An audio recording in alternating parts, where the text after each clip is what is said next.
Hello students, welcome to Saraswat classes. In today's lecture, we'll discuss the kinetic versus thermodynamic regio control of inlet formation.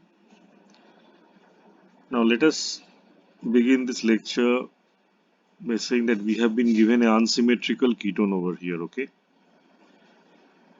Say something like this, alright, which is called as 2-butanol.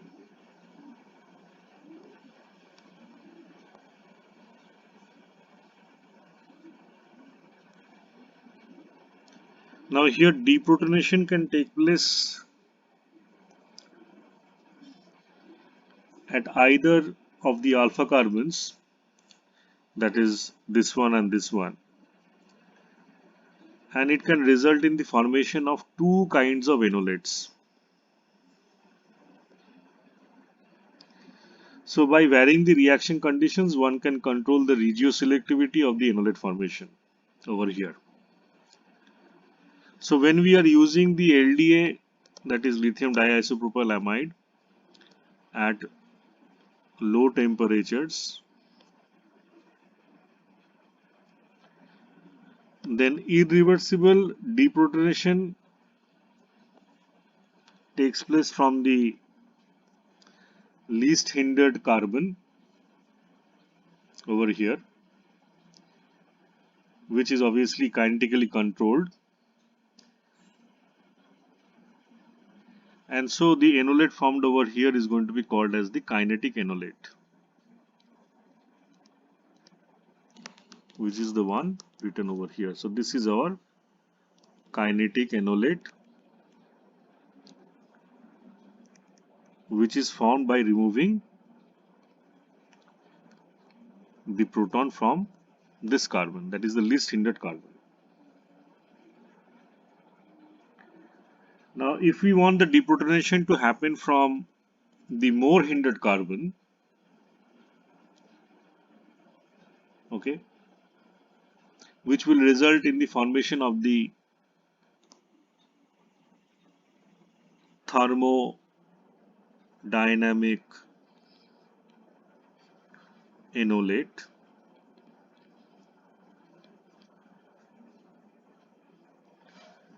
which is more stable since it has a more substituted double bond, that is this denolate we are talking about.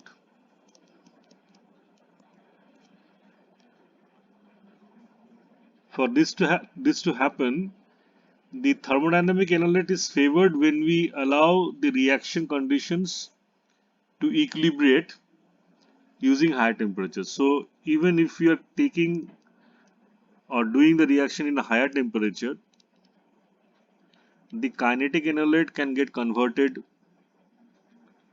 to the thermodynamic enolate, or say suppose we are using high temperature over here in presence of LDA.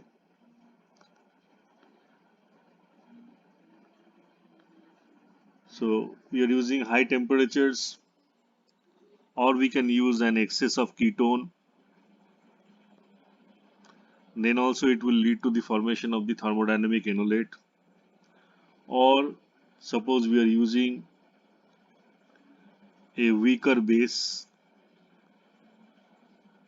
So under these conditions, we will say that a thermodynamic enolate forms. Another approach one can think of is to use trimethyl silyl chloride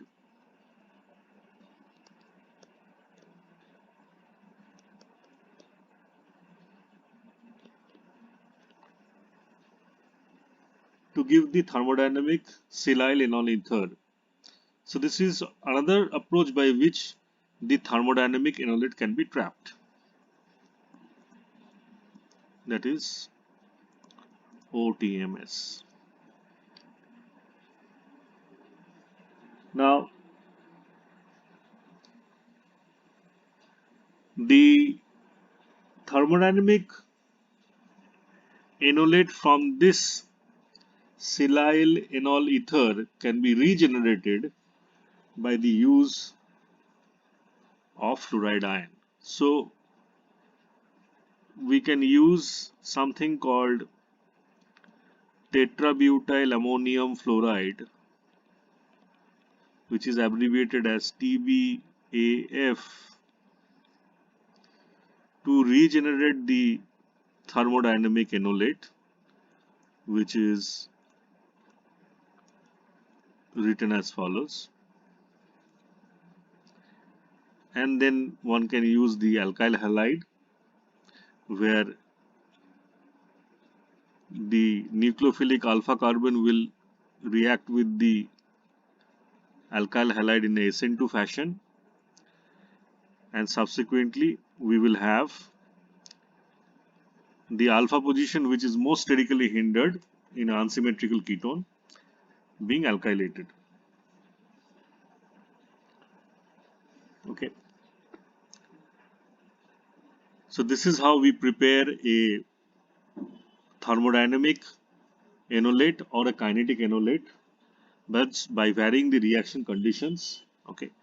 Keep visiting Saraswat classes for the next part of the lectures, wherein we are going to use the acetoacetic ester synthesis for synthesis of ketones in which the alpha position is alkylated. Thanks for listening. Have a great day.